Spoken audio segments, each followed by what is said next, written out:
This is one thing Democrats are very, very good at. They are very good at convincing people, oh, you're not voting for an issue, you're voting for a person.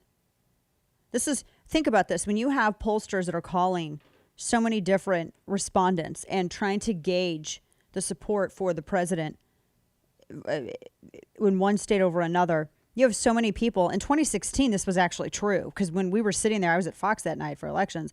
We were sitting there and we were looking at all these hard data from all the sweeps coming in from all these polling places across the country.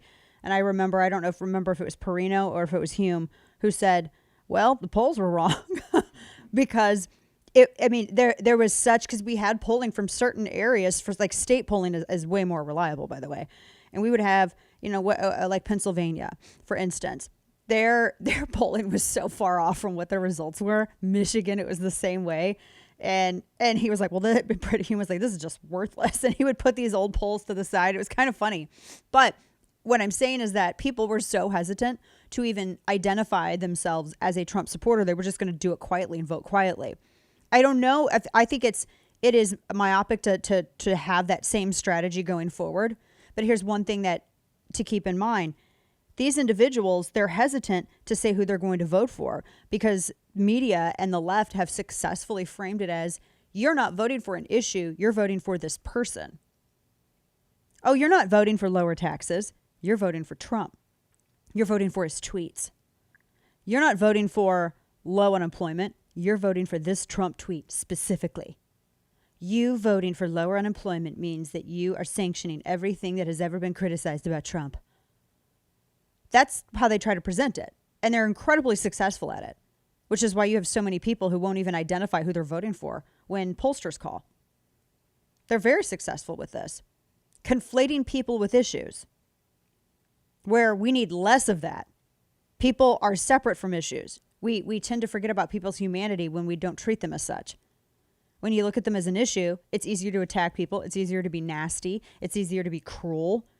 It's easier to have bloodlust, politically speaking. But when you separate the issue from the person, it's a lot different. But see, you're encouraged to not do that. They're trying to appeal to your good nature and your good. They think, well, we believe that Trump's behavior with his tweets, although I've seen these people tweet worse, but that's an aside. We're going to try to shame them with their own morals or ethics. That's why.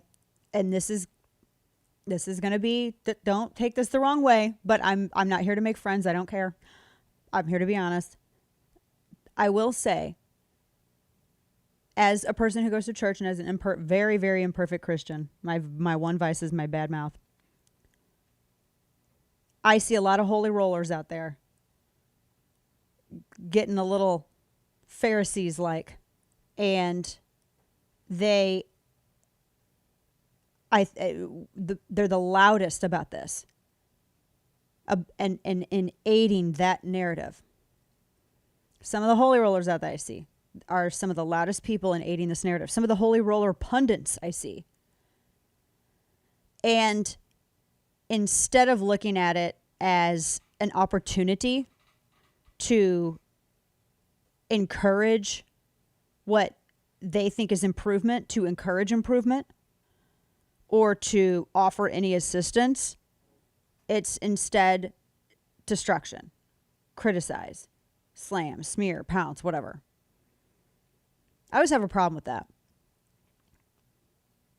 It's you're not voting for an individual, you're voting for an issue.